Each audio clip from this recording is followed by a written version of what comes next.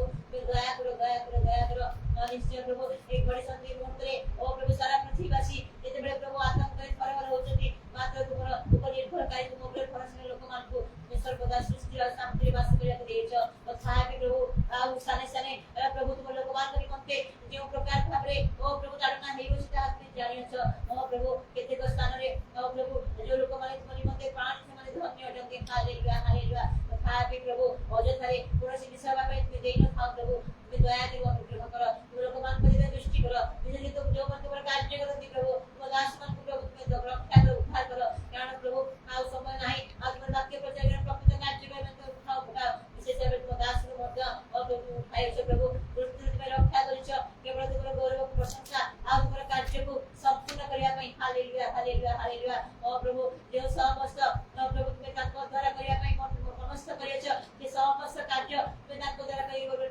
ମହିମାନ୍ୱିତ ହୋ ପ୍ରଭୁ hallelujah hallelujah ଓ ବାବା ଇ ଖାଲ ବନ୍ତା ମାନି ଖାଲ ବନ୍ତା ନିଶ୍ଚୟ ଆଜି ଅନେକ ଅଛନ୍ତି ପ୍ରଭୁ ସମସ୍ତେ ତୁମର ସମସ୍ତ ବାକ୍ୟକୁ ମାନୁନାହାନ୍ତି ପ୍ରଭୁ ମାତ୍ର ମାନିବା ପାଇଁ ସେ ସାହାଯ୍ୟ କର ସେ ଆତ୍ମାଙ୍କ ଦ୍ୱାରା ଗ୍ଲୋରି ଟୁ ଦାଇ ମାଇଟି ଲର୍ଡ ସେ ଆତ୍ମା ପବିତ୍ର ଆତ୍ମାଙ୍କ ଦ୍ୱାରା ଓ ପ୍ରଭୁ ତୁମର ସେ ପ୍ରେମ ଦ୍ୱାରା ପରିବ୍ୟାପ୍ତ କରି ପ୍ରଭୁ ଆଉ ସେ ସମଗ୍ର ଲୋକମାନଙ୍କୁ ତୁମେ ସେ ସମସ୍ତ ଆଜ୍ଞା ପାଳିବା ପାଇଁ ତୁମେ ସାହାଯ୍ୟ କର ଗ୍ଲୋରି ଗ୍ଲୋରି ଗ୍ଲୋରି ଗ୍ଲୋରି ହୋସାନା ହୋସାନା ହୋସାନା ଆଉ ବାକ୍ୟ ପରେ ସମସ୍ତେ ବୁଝିବେ ଜାଣିବେ ହାଲେଲୁୟା ଯଦି ନ ପ୍ରଚାର କରାଯାଏ ଲୋକମାନେ କିପରି ବୁଝିବେ ହାଲେଲୁୟା ହାଲେଲୁୟା ପୁରା ଖାଲ ବନ୍ତା ମାନି ଖାଲ ବନ୍ତା ନିଶ୍ଚୟ ପ୍ରଭୁ ଆମମାନଙ୍କୁ ପ୍ରଭୁ ଅତି ସତର୍କ ଭାବରେ ଜୀବନ ଯାପନ କରିବାକୁ ସାହାଯ୍ୟ କର କାରଣ କାଳ ମନ୍ଦିରରେ ହାଲେଲୁୟା ହାଲେଲୁୟା ପ୍ରଭୁ ତୁମେ ଦୟା କର କଥାବାର୍ତ୍ତା କାର୍ଯ୍ୟକଳାପ ଚିନ୍ତା ଭାବନାରେ ଓ ପ୍ରଭୁ ତୁମେ ସମ୍ପୂର୍ଣ୍ଣ ଭାବରେ ଆମମାନଙ୍କୁ ତୁମର ଅଧୀନରେ ତୁମେ ରଖ ପବିତ୍ର ଆତ୍ମାଙ୍କ ଅଧୀନରେ ରଖ hallelujah glory glory glory glory glory ଓ ପ୍ରଭୁ ଆଜିର ଆଞ୍ଚଳିକ ସେବା ଉପାସନାରେ ଓ ପ୍ରଭୁ ତୁମର ଗୀତ ଗାନ କରି ତୁମର ପ୍ରଶଂସା କରୁଛୁ ପ୍ରଭୁ କାରଣ ତୁମେ ପ୍ରଶଂସା ନିବାସୀ ପରମେଶ୍ୱର ହାଲେଲୁୟା ପୁରା ଖାଲ ବନ୍ତା ମାନି ଖାଲ ବାର ବାତିବା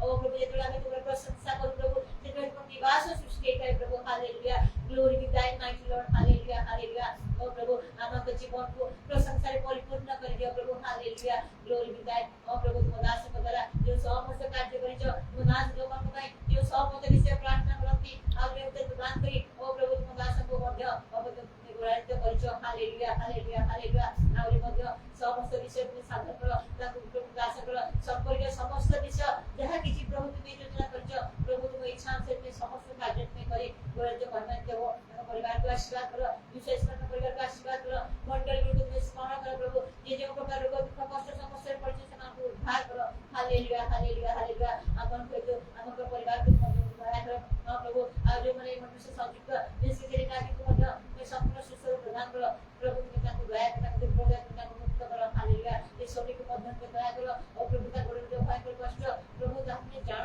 ଏପର୍ଯ୍ୟନ୍ତ ସେ ବଞ୍ଚିଛି ପ୍ରଭୁ ଡାକ୍ତର କହିଲେ ସେ ମରିଯିବ କେତିକି ବର୍ଷ ଭିତରେ ଏପର୍ଯ୍ୟନ୍ତ ସେ ବଞ୍ଚିଛି ତୁମର ଗୌରବ କରୁଛି ପ୍ରଭୁ ତୁମେ ତା ପ୍ରତି ସମୟରେ ସେ ଗୋଡ଼କୁ ସମ୍ପୂର୍ଣ୍ଣ ସୁସ୍ଥ କରିଦିଅ ପ୍ରଭୁ ତୁମେ ଦୟା କର ଏ ପ୍ରକାର ଭାବରେ ଆଜି ମଧ୍ୟ ସେ ଗୁଣା ଭାଇଙ୍କ ସ୍ତ୍ରୀକୁ ମଧ୍ୟ ସ୍ମରଣ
गीत संगीता 84 पर्वर 4 पदर लेखा अछि जो माने तुम्ब गृह बास करती से माने धन्य से माने निरंतर तुम्हारा प्रशंसा करुथिबे।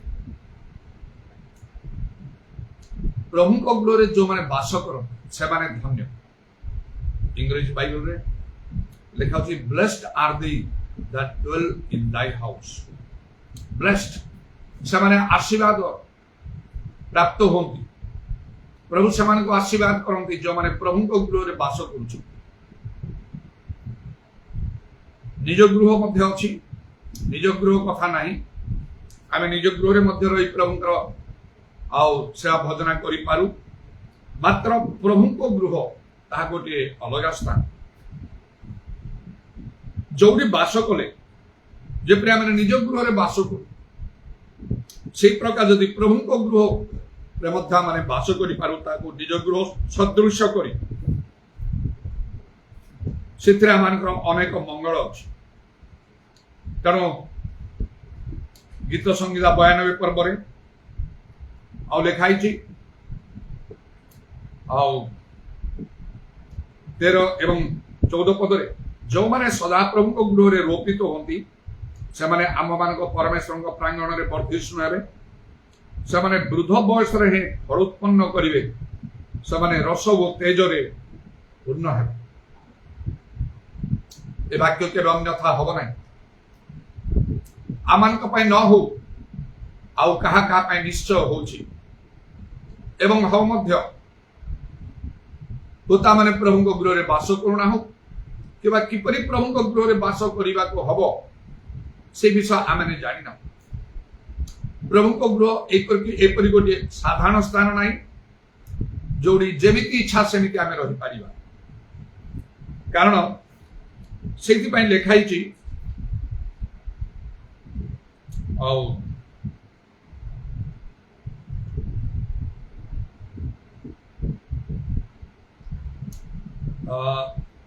उपदेशक 5 पर्व भाव लेखा तार 1 पदरे तुम्हें परमेश्वर गृह को जीवा बेले सावधान रे अपना चरण रख। तेणु प्रभु को गृह रे जहाँ को आमे आउ वर्तमान कहि परिबा यीशु ख्रीष्ट मंडली ता गोटे साधारण स्थान नहीं जेमिति सेमिति आमे सेठी रहिबा ताले आमानकर किछि लाभ होने लाभ परिवर्ते क्षति मध्य हेइ जीवो ता लेखा जे सावधान हवा पई कहै छी। सावधान रे तुमरो चरण रख। तेणु केमिति सावधान हवा को हबो जदि आमे जानि न परिबा ताले आमानक पई असुविधा हो समस्या आसी। आमे जानू पुरातन कालर कथा किपरि से आवास्तंभ भीतर को जाई महायाजक जे हारोन थिले तांकर पुत्र माने मध्य याजक कर्म करुथिले तांकर 4 पुत्र एलियाजर इथामार नादव अबिहु दिने नादव एवं अबिहु से आवास्तंभ भीतर गले परमेश्वर गृह भीतर को आउ धूप उत्सर्ग करिवार जो नियम थिला से माने धूप उत्सर्ग करे। धूप उत्सर्ग करिवा मात्र के से माने मृत्युदंड पाइले मरी गले। कारण जो नियम थिला जेपरि भाबरे करिवा कथा सेपरि से माने करि पारले नाही। लेखा होछि से माने इतर अग्नि उत्सर्ग कले स्ट्रेंज फायर आ धूपाची रे धूप से माने देइछन्ति किंतु जो अग्नि रखिथिले ताहा से माने बाहरु नै के आसीथिले किंतु नियम थिला जो अग्नि नेबे ताहा प्रांगण रे आउ दिन एवं राति सब बळे जो निया जरुथिबो से निया से अग्नि रु नै के रखिबा कथा आउ तापरे से आउ धूप दबा कथा आउ मात्र से माने निश्चय बोधे हेड़ा करिथिबे जद्वारा से राति सारा से अग्नि आउ से जड़ी नथिला। तेणु अग्नि नथिला तेणु से माने बाहरु तांको गृह बा निकट कोन छोड़े स्थान रु से माने आनिथिबे। कौनसी दया करा गला नै समान प्रभुकर सेवा करिया याजक कर्म करिया साधारण कथा नुहे। पुरातन नियम रे से 12 गोष्ठी मध्य गोटे गोष्ठी को मनोनीत कराइला आउ से अभिषेक कराइला अनेक प्रकार आर रीतिनीति अनुसार गोटे विशेष प्रकार वस्त्र से परिधान करिकी जीवाको होतिला से आवास्तंभ गृह भीतर को धूप उत्सर्ग करने विभिन्न प्रकार कर्तव्य कर्म करने आउ लोक मानकर दशमांश दान उपहार ए सब द्वारा आउ से जीविका निर्वाह करुले गिफ्ट भाव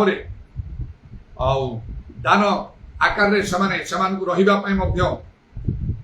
जमी इत्यादि सब दौले एपरी व्यवस्था से निमंते करा अनेक दिन से किंतु सेतबळे प्रभु सेटा सेतबळे कौन ता मने पकड़े माने अनेक दिन तो भल कर आज गोटे भूल कार्य कले छाड़देले ना प्रभु याजक मान को छाड़े ना सेठी जाई से कौन से दुष्कर्म करना से मद्यपान करना आउ कि प्रभु से दंड देवार कारण या नथिला जे से चोरी करते नरहत्या करते व्यभिचार करते प्रतिमा पूजा करते केवल नीति नियम टिके व्यतिक्रम है अग्नि से ग्रास कला आज तो आम नूतन नियम अच्छु आम ठीक से विषय आम नीति नियम ना जहाँ इच्छा ताहा कर प्रकार विषय ना सावधान रे अपना चरण लेखा रख लेखा परमेश्वर को गृह को जीवा समय तेणु आम को निज विषय प्रकृति में बहुत सावधान हवा दरकार बाइबल अनेक स्थान लिखा प्रभु यीशु निजे कहले अपना विषय सावधान हो अनेक स्थान लिखा अच्छी जे अपना को स्थिर अच्छी मन करे से जेपरी पतित न होए एथि से सावधान हो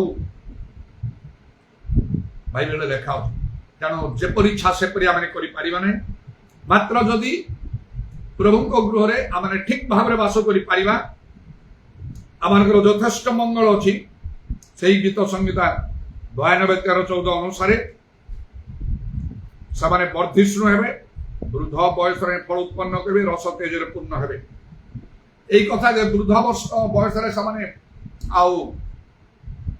फल उत्पन्न करेंगे ये जो कथा लगे ये तो से जिखरियो एलिजाबेथ सफल है लुक एक पर्व जिखरियो जे जड़े याजक थे नियमित प्रभुंर सभा से करते प्रभु गृह एक दिने प्रभुंर सेवा करुवा समय से प्रभु दूत दर्शन देले अनेक बयस हो जाता संतान नथिला मन में दुख थी पारे संतान भला ना केते द्वंद्व रही थी पारे प्रभु वाक्य तो प्रतिज्ञा अच्छी संतान सदा प्रभु दत्त अधिकार गर्भजात फल दत्त पुरस्कार जो मैंने प्रभु सेवा करते से बंधिया हे ना मन में प्रश्न आस कौन है आम कौन त्रुटि कलु जे आमर कौन संतान मन में कष्ट दुख थे प्रभु सेवा प्रभुर कार्य से निवृत्त ही अनेक बयस हो जाता जहाँ से जिखरी कहते से आर स्त्री अनेक बयस होते प्रभु दूत घोषणा करदे एक पुत्र हम तार नाम इत्यादि अनेक उत्तम विषय से पुत्र संतान कले से मन में प्रश्न केमती संभव आमर तो अनेक बयस हो जाए मात्र जहाँ भी हो आमानकर अवस्था आमानकर पारिपार्श्विक अवस्था जगतर अवस्था ईश्वर वाक्य नित्य स्थायी ताहा पराक्रम विशिष्ट जीवंत कार्य साधक जो उद्देश्य प्रेरण कले से कृतार्थ हम अन्यथा हेब ना लेखा से प्रथम करंदियो 15 पर्व 58 पदर लेखा हे प्रिय माने प्रभु सभा तुम परिश्रम निष्फल यह जानी अधिक अधिक यत्रमान हो सुस्थिर और अटल एपरी वृद्ध अवस्था से जिखरी एलिजाबेथ गोटे पुत्र जन्म है एपरी गोटे पुत्र जहाँ विषय प्रभु जीशु कहले स्त्री गर्भजात समस्त से श्रेष्ठ आपण निज कथा नहीं पारे प्रभु एपरी गोटे संकल्प आपण जीवन रखी कहीं प्रभुकर संकल्प को हरइबे निजर संकल्प को सफल करने चाहतु ना ताले प्रभुकर संकल्प हरइबे बाइबल लिखा होछि जार हृदय सदाप्रभु ठार दूर को जीव से शापग्रस्त हो मंगल उपस्थित होला बेले से ता देखिबो नाही लिखा होछि जेरेमिया पुस्तक से प्रभु को वाक्य भरोसा रखा कह आउ विश्वस्त भाव में प्रभुकर सेवा करने कह आउ समय को धैर्यर सहित अपेक्षा करिया जहाँ प्रभु निरूपण कर निश्चय कर मन में एपरी चिंता ये वृद्ध अवस्था कले कौन बाजी ना काली आम मरबू ये प्रश्न आम कर प्रभु तांकर इच्छा अनुसार आउ से आमान को जीवन में कार्य करती जेहेतु प्रथम है से आमान को सृष्टि कर सादृश्य प्रतिमूर्ति द्वितीय आमान निमंते से प्राण दे रक्त किणा आम निजे निज आ तृतीय आम समस्त दायित्व भार से वहन कर तथापि अन्य गोटे विशेष विषय आम जीवन में महत् संकल्प रही जहाँ मैंने आरंभ में बुझी पारुना कि ग्रहण भी कर तेणु प्रकृत में प्रभु को गृह रहिबा लागी रहिबा ताहा वृथा नहीं आउ प्रभुकर निरूपण बुझा कष्टकर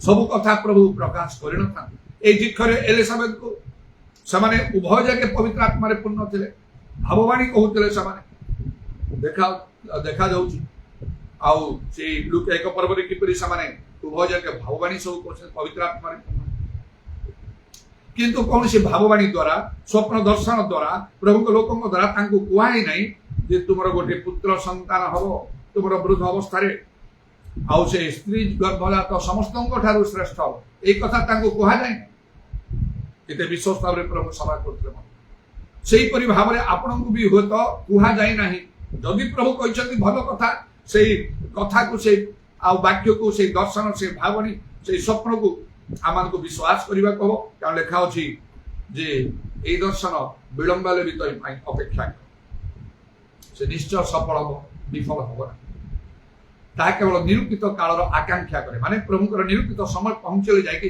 सफल हो पाए धैर्यर सहित अपेक्षा करने दरकार प्रभु ठारे निर्भर करी विश्वस्त भाव में प्रभु को प्रेम करी भय करी सेवा करी जेपरी प्रभु का समय पहुंचले प्रभु जहाँ आम आश्चर्य से आश्चर्य भाव में कार्य करेंगे आमे कहवा निश्चय से गीत संगीत जब लिखा सदा प्रभु कर्म भगवान को दृष्टि आश्चर्य कारण असाध्य किसी ना मुखापेक्षा प्रभु को गृह में बास करवा निज घर जमी मैंने बास कर प्रतिदिन से भाव में कारण गीत संगीत 91 पर्व केमती बास करवा कह लिखा तार एक बदल जो जन सर्वपरिश्रम आवृत स्थान में बास करे जे सर्वशक्ति मान छाया तले बसती कर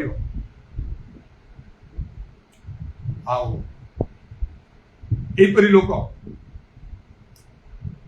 मु सदाप्रभु विषय कहि से मोर आश्रय मोर दुर्ग मोर परमेश्वर मुझे निर्भर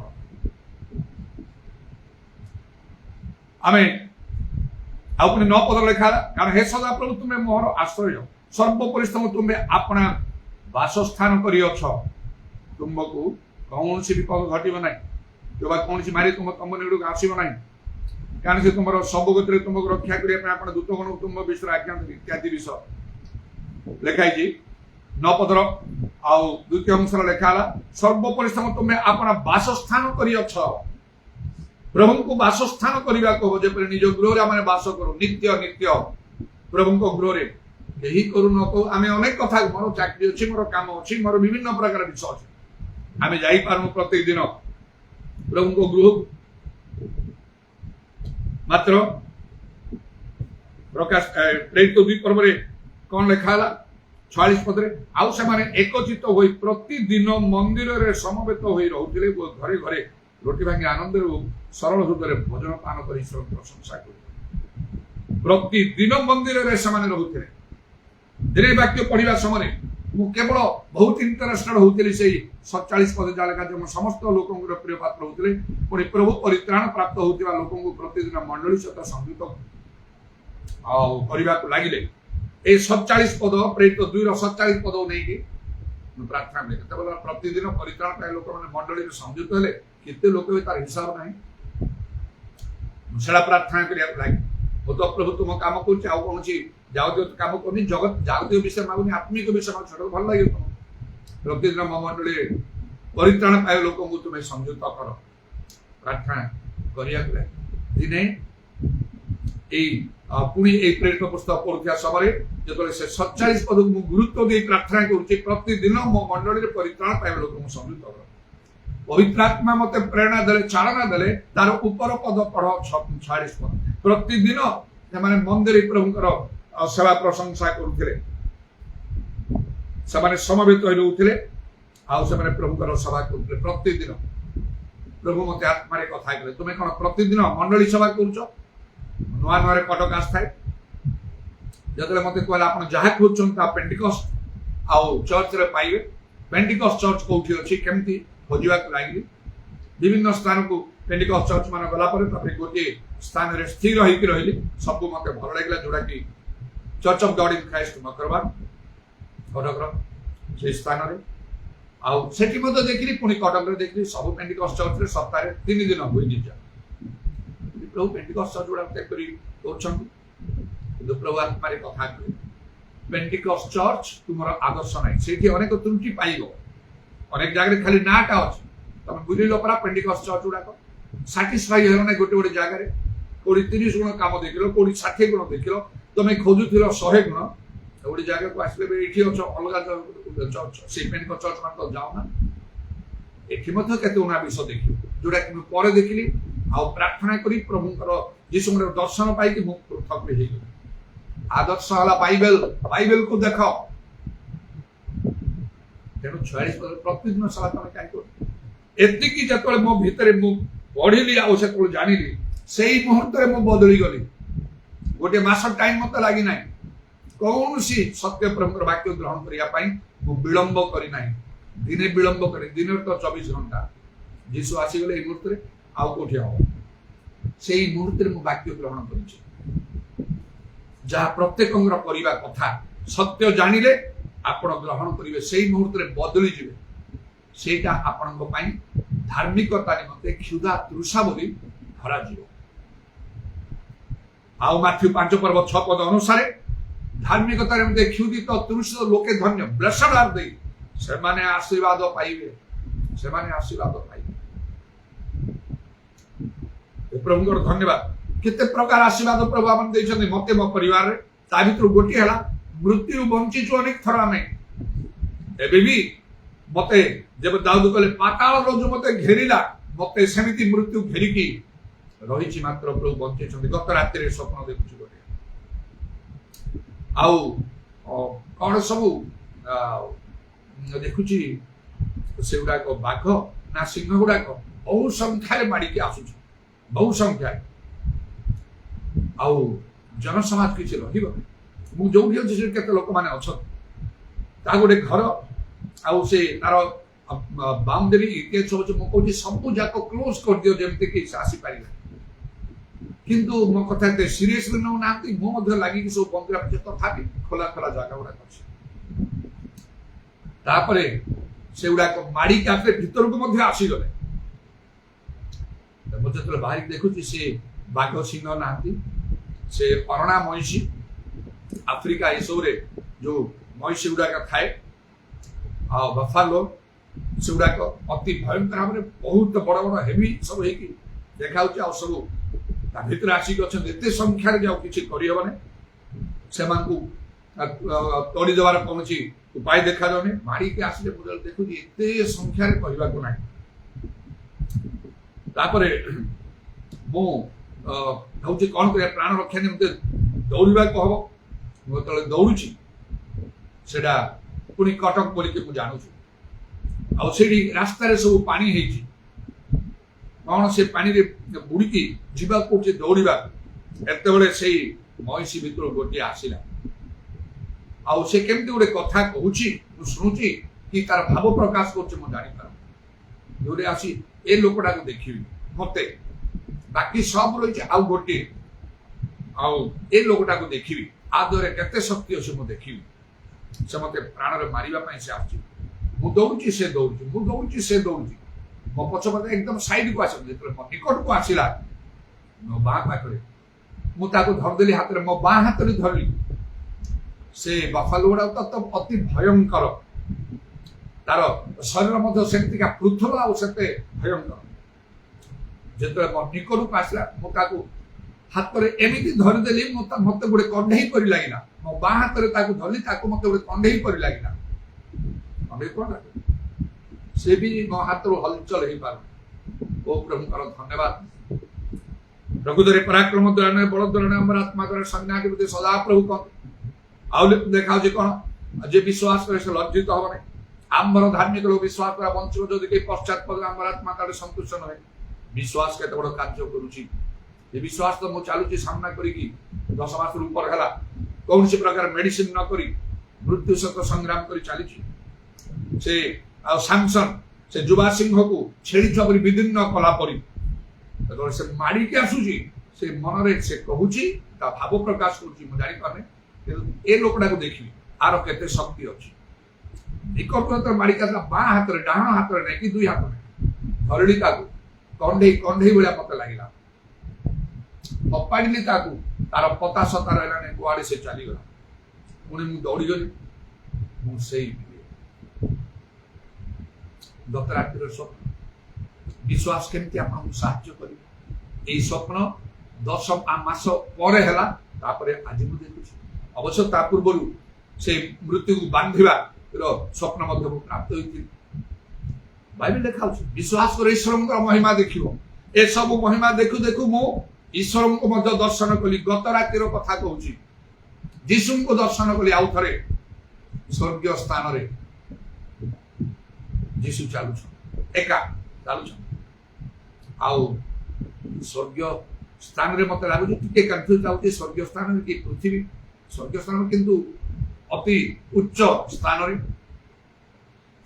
चुपचाप जीशु चलु गली मु पाद तले पड़ी मुझे करी थाए मोर व्यक्तिगत प्रार्थना मंडली सभा उबड़े की ठीक सेमती जीशुर पाद तले पड़ी कोटि कोटि धन्यवाद दूची बिलियंस ट्रिलियंस एंड अनलिमिटेड धन्यवाद दूची पिता ईश्वर पुत्र ईश्वर पवित्र आत्मा ईश्वर को आ मोर एडा वर्षन प्रभु सभा व्यक्तिगत कला बेले मुंड नहीं सेमती मो करी थाए सेमती जीशुंकर पाद तले पड़ी तापरे मोर मन है जीशुंकर पाद रे कंटा मराइतला देखी से चिन्ह देखिली दुईटा पाद रे कंटार चिन्ह कंटा मराही से चिन्ह देखी दुईटा पाद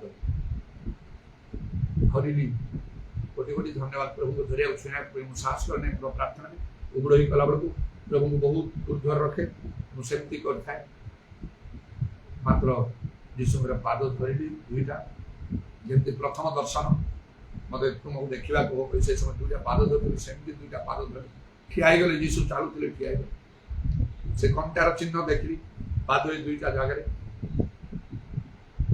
आउे गोटे कथा कही मो प्रभु को धन्यवाद दी से तो मंत्र भर अच्छी द्वितीय कथा कही ना किंतु प्रभु सब जानी सब कार्य कर मुझे आत्मिक दान गुड़ाक विषय मो प्रभु को मुझे आत्मिक दान गुड़ाक मत दियो बोली कह चाहूँ मत मिली कौन कौन जीशु को जो आत्मिक दान गुड़ाक मत देच यथेष्ट भाव यथार्थ भाव आउ जत्न सहकारे व्यवहार करने मत साहय मत से शक्ति दियो एमती कर जीशु पाद धरिक अनौची जीशु को आउ टे खुशी मन में देखु जीशु को टे स्माइल कहते मुरुकी हस दौरान मत एति विषम स्पष्ट रूपे मुख खोली कि जो आत्मिक दान गुड़ाक मत देच से आत्मा 9टा दान तो मु पाई मांगी तो ना यथार्थ भाव में जत्न सहकारे यथेष्ट भाव में व्यवहार करने जो कहली डाण हाथ उठेले जीशु मो मुंडे केमती କିଛି କହିନାହାନ୍ତି, ମାତ୍ର ତାଙ୍କ ଭାବ ମୁଁ ଜାଣୁଛି, ମତେ ପ୍ରକାଶ କରୁଛନ୍ତି, ତାଙ୍କ ସ୍ପଷ୍ଟ ରୂପେ ଜାଣିପାରୁଛି। ବ୍ୟବହାର କର, ମୁଣ୍ଡ ଉପରେ ଡାହାଣ ହାତ ଆଜି ରାତିରେ ସବୁ ଉଠିଲି, କାହିଁକି ଦେଖିଲି 4:30 ପାଖାପାଖି ପୁରା 4:30 ହେଇନାହିଁ, 4:30 ପାଖାପାଖି, ମାନେ 4:20 କି କଣ ହେଇଥିବ। ଦେଖିବା ମାତ୍ରେ ଉଠିଲି, ବିଶେଷ ସ୍ୱପ୍ନ ଦେଖିଲା ମାତ୍ରେ ଯେତେ ରାତି ହେଇଥିବ ମୋ ନିଦ ଭାଙ୍ଗିଯାଏ। ବସେ ମୁଁ ଇମିଡିଏଟଲି ଟାଇମ୍ ଦେଖି କେତେ ଟାଇମ୍ ହେଇଛି, କୃତଜ୍ଞ ହେଲି। ଯଥେଷ୍ଟ ଯଥେଷ୍ଟ, এইটা କେବଳ ସମ୍ଭବ। ତାହା ତ ମୁଁ ପ୍ରାର୍ଥନା କରୁଥିଲି, ଯଦି ଗତକାଲି ମତେ ମୁଁ କହିଥିଲି ଯଦି ପ୍ରଭୁ ମତେ ଚାହିଁବେ ଏତେ ବଡ଼ ପରୀକ୍ଷା ଭିତରେ ଦେଲେ କଣ ପୁରସ୍କାର, ମତେ ଯେତିକି ବ୍ୟବହାର କରୁଥିଲ ତାର 2 ଗୁଣ, ସେତିକି, ଦ୍ୱିତୀୟ ଜିନିଷ କିଛି ନାହିଁ, ସେଟା ତୁମ ଉପରେ। ତେଣୁ ଆଜି ରାତିରେ ଏପରି ଗୋଟେ ସ୍ୱପ୍ନ ଦେଖି ମନରେ ଖୁବ୍ ଶାନ୍ତି ଆନନ୍ଦ ପ୍ରାପ୍ତି ହେଉଛି। ପ୍ରଭୁଙ୍କର ଧନ୍ୟବାଦ ହଉ। ପ୍ରଭୁଙ୍କ ଗୃହରେ ବାସ କରିବା କେବେ ବୃଥା ହବ ନାହିଁ। ଗୀତ ସଂଗୀତା ପୁଣି 65 ପର୍ବରେ ଗୋଟେ କଥା ଲେଖାଇଛି, କଣ ତାର 4 ପଦରେ ଏପରି ଲେଖାଇଛି, ଆଉ ତୁମେ ଯାହାକୁ ତୁମ ପ୍ରାଙ୍ଗଣରେ ବାସ କରିବା ପାଇଁ ମନୋନୀତ କର ଓ ଆପଣା ନିକଟକୁ ଆସିବାକୁ ଦିଅ, ସେ ଲୋକ ଧନ୍ୟ। ଆମ୍ଭେମାନେ ତୁମ ଗୃହର ଅର୍ଥାତ୍ ତୁମ ମନ୍ଦିରର ପବିତ୍ର ସ୍ଥାନର ଉତ୍ତମ ଦ୍ରବ୍ୟରେ ପରିତୃପ୍ତ ହେବା। ଉତ୍ତମ ବିଶ୍ୱ ସମସ୍ତେ ଚାହାନ୍ତି, ମାନେ ପ୍ରାର୍ଥନା କରୁ, ପ୍ରଭୁ ମତେ ଦୟା କର, ମତେ ମୋ ପରିବାର ଆମମାନଙ୍କୁ ଦୟା କର, ମଙ୍ଗଳ କର। ଅନ୍ୟମାନଙ୍କ ପାଇଁ ମଧ୍ୟ ପ୍ରାର୍ଥନା କରିଥାଉ, ତୁମେ ମଙ୍ଗଳମୟ, ଅମଙ୍ଗଳ ଘଟାଇ ସେ ସତ କଥା। ସେ ଇଚ୍ଛା କଲେ ସବୁ କରିପାରିବେ, କିନ୍ତୁ ଆମେ ଯାହା ଚାହୁଁଛୁ ମାଗୁଛୁ ସେଟା ତାଙ୍କ ଇଚ୍ଛା ହେଲେ ତ ହବ। ଯଦି ପ୍ରଭୁ ଇଚ୍ଛା କରେ ମାଗୁଥିବା ମୋର ମଙ୍ଗଳ କର ମୋ ପରିବାର, ପ୍ରଭୁ ମୋର ଇଚ୍ଛା ନାହିଁ, ତମର ମଙ୍ଗଳ କରିବା, ତମ ପରିବାର ମଙ୍ଗଳ କରିବା ମୋର ଇଚ୍ଛା ନାହିଁ। ଖାଲି ମାଗିଦେଲେ ହେଇଯିବ କି? ନାଇଁ, କେମିତି ମାଗିବାକୁ କୋଉ ଯୋଗ୍ୟତା ନେଇକି ମାଗିବ ସେଟା କଲେ ହବ ନା।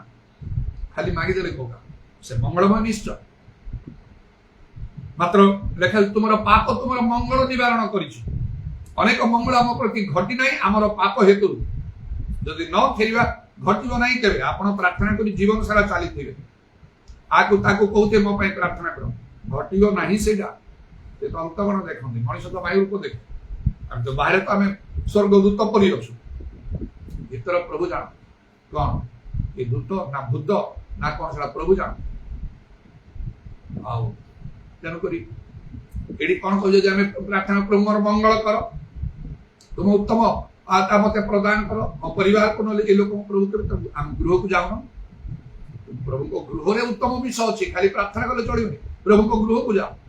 ସ୍କୁଲ କଲେଜ ୟୁନିଭର୍ସିଟି ପାଠ ପଢିବା ପାଇଁ ସବୁଦିନ ଯାଉଛ, ଚାକିରି କରିବା ପାଇଁ ସବୁଦିନ ଯାଉଛ, ପ୍ରଭୁଙ୍କ ଗୃହକୁ ଯାଉନ ନା। ପ୍ରଭୁଙ୍କ ଗୃହକୁ ଯାଇପାରୁନି ଏଇଟା ବୋଲି ତମେ ଚେଷ୍ଟା କର, ପ୍ରାଣପଣ କରି ହବ, ତମେ ସେଟା ଚେଷ୍ଟା କର, ତମକୁ କିଛି ଫରକ ହିଁ ପଡୁନାହିଁ। ଗିର୍ଜା ନ ଗଲେ ଫରକ ପଡୁନାହିଁ, ଟିକେ ଟିକେ କଥାରେ ତମେ ରହିଯାଉଛ,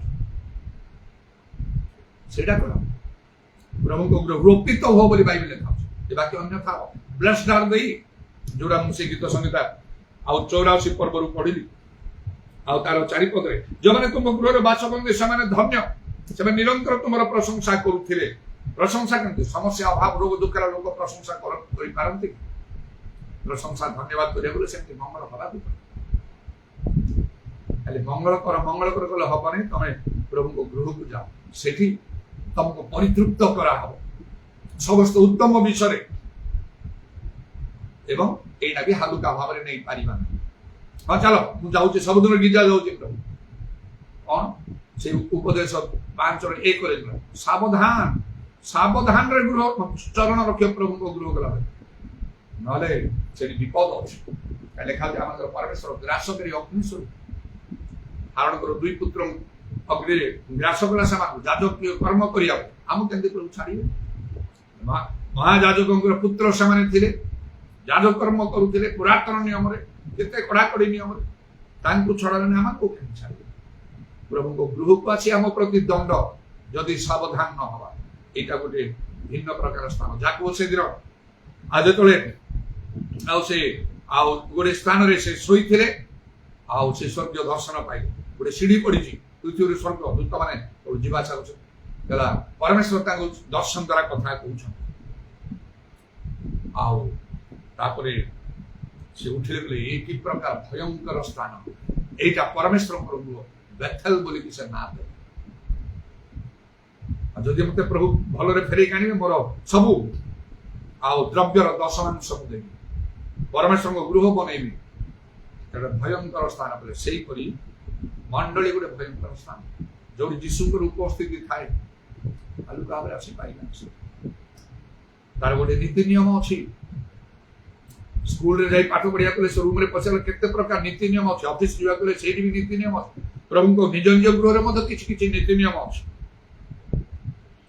ଅନେକ ସମୟରେ ଅନେକ ଆଉ ତାଙ୍କ ଘରକୁ ଯିବା ସାଙ୍ଗେ ତାର ବରଣ୍ଡରେ ବାହାରେ ଜୋତା ରଖେ, କେହି ଭିତରକୁ ଆଲାଉ କର, ଆଉ କେହି ବାହାର ଭିତରକୁ ନେଇ ହବ ନାହିଁ, ଦରକାର ସମୟରେ ବାହାରେ ଟିକେ ରଖ। ସେଇପରି ଈଶ୍ୱରଙ୍କ ଗୃହରେ ନୀତି ନିୟମ ଅଛି, ନୀତି ନିୟମ ମାନିବାକୁ। ସେଇଟା ହେଲା କଣ? ଶିକ୍ଷା ସବୁ। ପ୍ରଭୁ କହନ୍ତି ତୁମେ ନାମରେ ଜୀବିତ ପ୍ରକୃତିରେ ମୃତ, କାରଣ ଶିକ୍ଷା ଗ୍ରହଣ କର।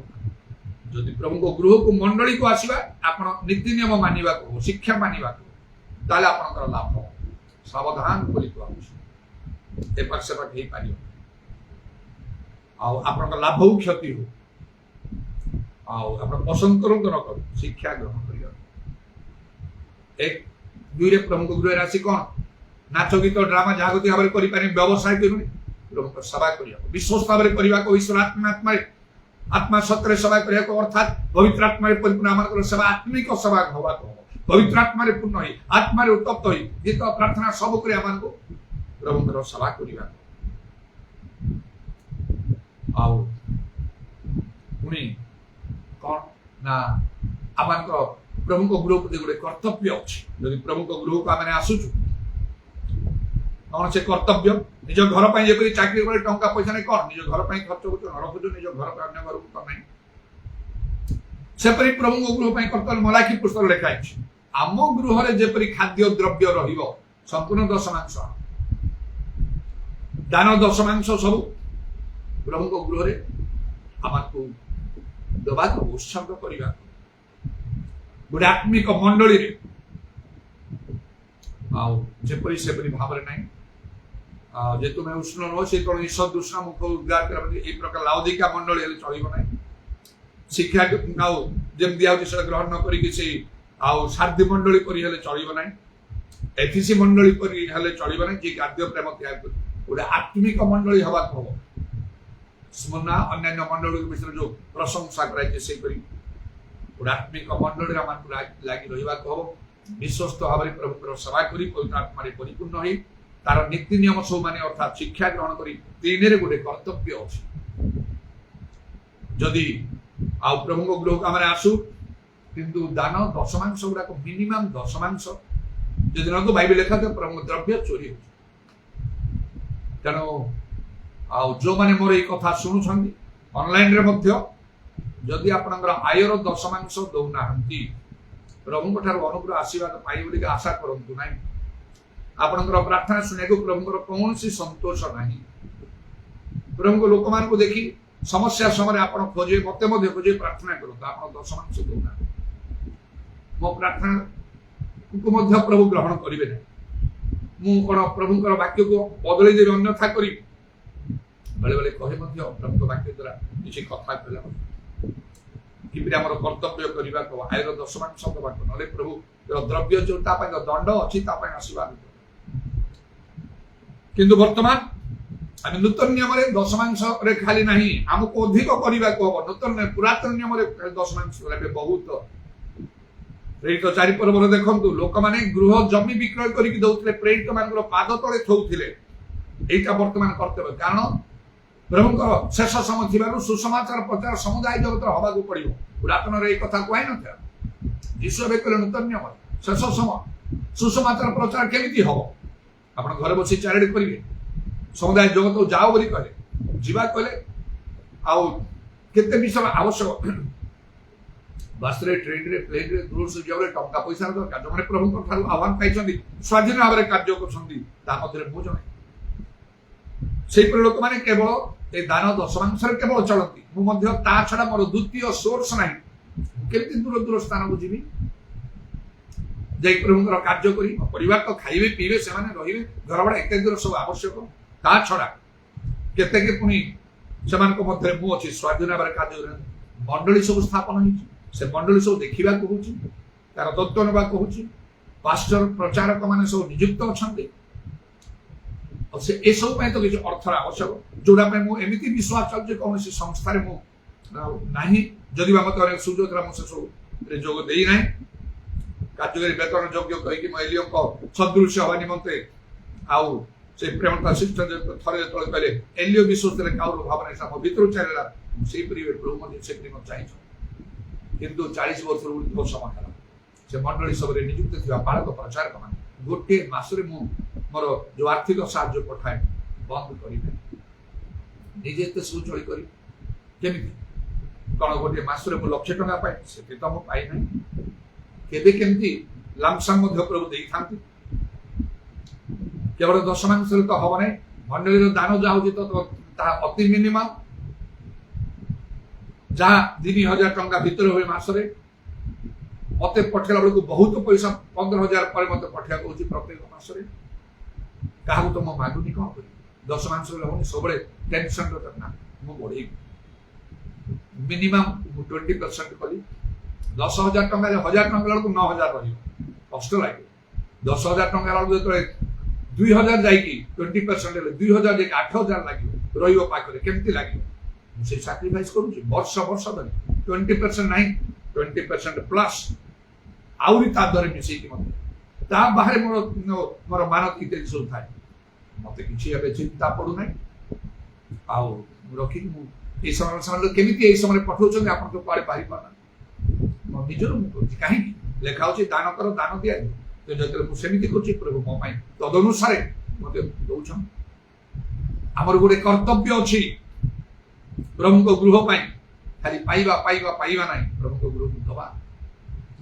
ମିନିମମ୍ ଦଶମାଂଶ ଯଦି ନ ଦଉଛନ୍ତି ପ୍ରଭୁଙ୍କ ଦ୍ରବ୍ୟ ଚୋରି ସେଠି କେବଳ ଆପଣଙ୍କ ପାଇଁ ଦଣ୍ଡ ଥିବ ମନେ ରଖ ତା ବାହାରେ ବହୁତ କିଛି ଆମର କରିବାର ଅଛି ଯେତିକି କରିବେ ପ୍ରଭୁ ଆପଣଙ୍କୁ ସେତିକି ଫେରେଇ ଦେବେ ସେଇଟା ଆପଣଙ୍କର ବିଶ୍ୱାସ ଉପରେ ନିର୍ଭର ଯାହା ହଉ ଏସବୁ କଥା ମୁଁ କଣ ପାଇଁ କହିଲି ନା ପ୍ରଭୁଙ୍କ ଗୃହକୁ ଆସିଲେ ସାବଧାନରେ ଆପଣ ଚରଣ ରଖିବାକୁ ହାଲୁକା ନାହିଁ ଆସିବା ଯିବା ପଳେଇଯିବା ସେଇ ପ୍ରକାର 3ଟା କଥା କହିଲି ଆଉ ସବୁ ଗୃହର ନୀତି ନିୟମ ଅଛି ପରମେଶ୍ୱରଙ୍କ ଗୃହର ନୀତି ନିୟମ କଣ ସେଇଟା ହଉଛି ଶିକ୍ଷା ଯାହା ପ୍ରଭୁଙ୍କର ବାକ୍ୟ ଦ୍ୱାରା ଯୋଉ ସବୁ ସତ୍ୟ ଶିକ୍ଷା ଦିଆଯାଏ ସେ ଶିକ୍ଷାକୁ ମାନିବାକୁ ହବ ନହେଲେ କିଛି ଫଳ ହବନି ଆପଣଙ୍କର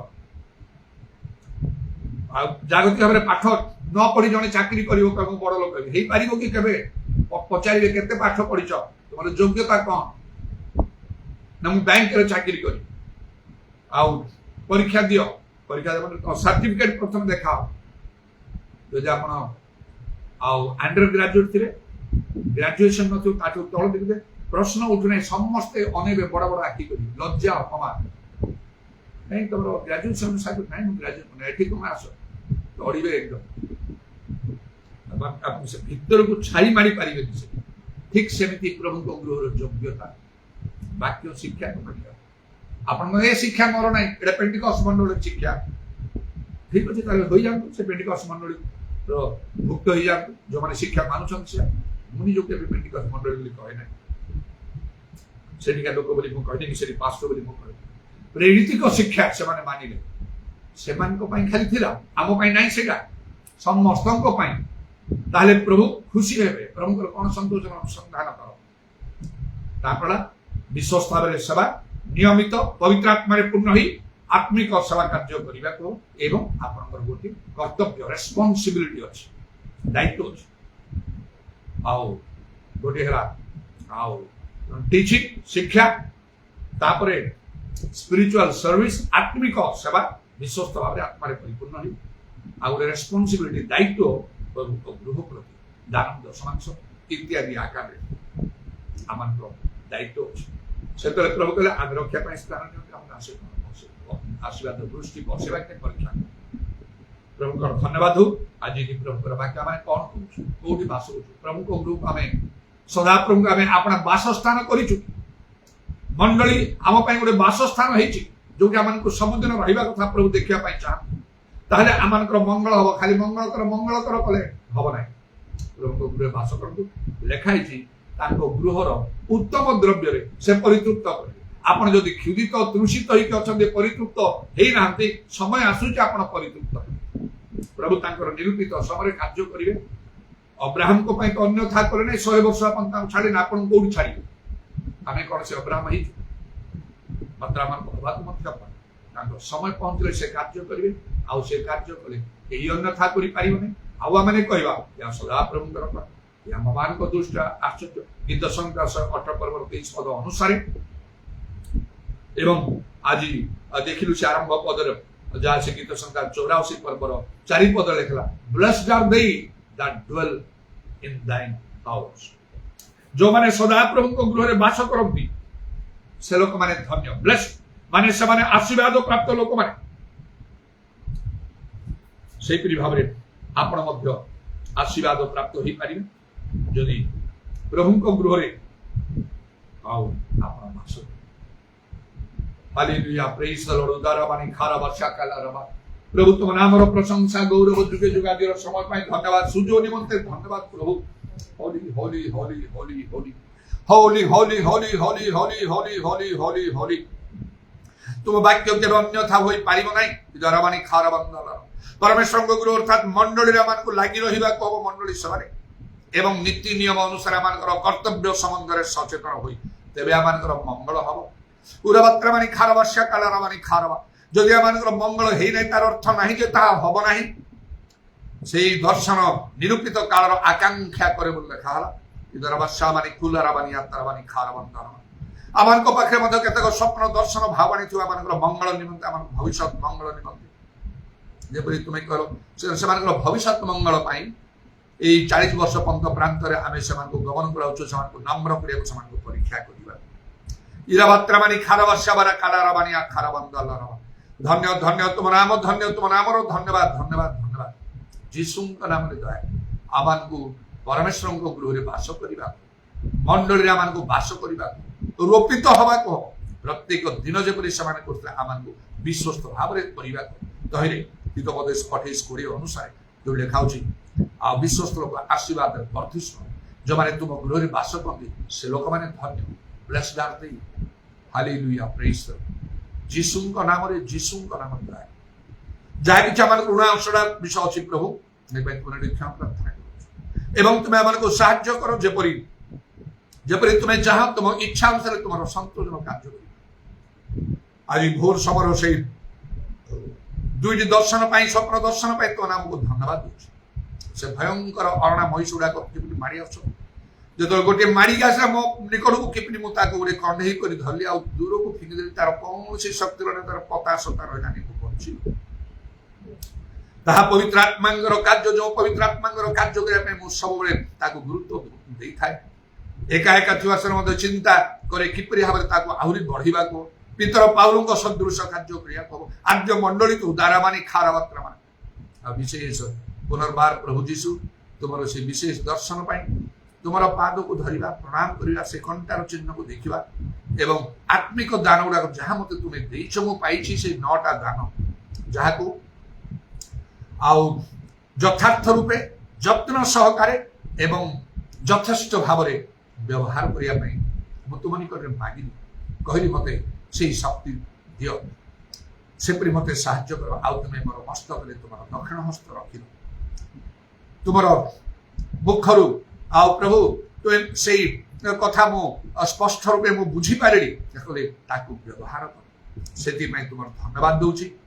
ଆଗାମୀ ସମୟରେ ତାକୁ ବ୍ୟବହାର କରି ମଣ୍ଡଳୀ ଗୁଡାକର ନିଷ୍ଠାଜାତ ପାଇଁ, ତୁମ ରାଜ୍ୟ ବୃଦ୍ଧି ପାଇଁ ତୁମେ ସାହାଯ୍ୟ କର, କାରଣ ତୁମେ ଶୀଘ୍ର ଆସୁଛ। ହାଲେଲୁୟା, ପ୍ରେଜ୍ ଦ ଲର୍ଡ। ଇଦାରାବାନି ଖାରବାତ୍ରା ମାନେ ଖାରବାତ। ସେ ସୋନି ଭଉଣୀ ମଧ୍ୟ ଗୋଟେ ହ୍ୱାଟ୍ସଆପରେ ଗୋଟେ ମେସେଜ ଦେଇ କହିଲେ, ଆଉ ମୁଁ କହିଲେ ମୁଁ ଗୋଟେ ସ୍ୱପ୍ନ ଦେଖିଛି ଆପଣଙ୍କ ପାଇଁ। କୌଣସି ଗୋଟେ ସ୍ଥାନରେ ଆପଣ ପ୍ରଭୁଙ୍କର କାର୍ଯ୍ୟ କରୁଛନ୍ତି ବଡ଼ ଶକ୍ତିଯୁକ୍ତ ଭାବରେ, ଆଉ ଆପଣଙ୍କ ମୁଖରୁ ଗୋଟିଏ କଥା ଅତି ଉଚ୍ଚ ସ୍ୱରରେ ଆଉ ନିର୍ଗତ ହେବାର ମୁଁ ଶୁଣିଲି। ଆଉ ସେଇ ସ୍ୱପ୍ନରେ ତାହା ଶୁଣିବା ମାତ୍ରକେ ଭୟ କରି ମୁଁ ଉଠି ପଡ଼ିଲି କହିକି ସେଇ ଆଉ ସେ ମେସେଜ ସେ ଦେଇଛନ୍ତି।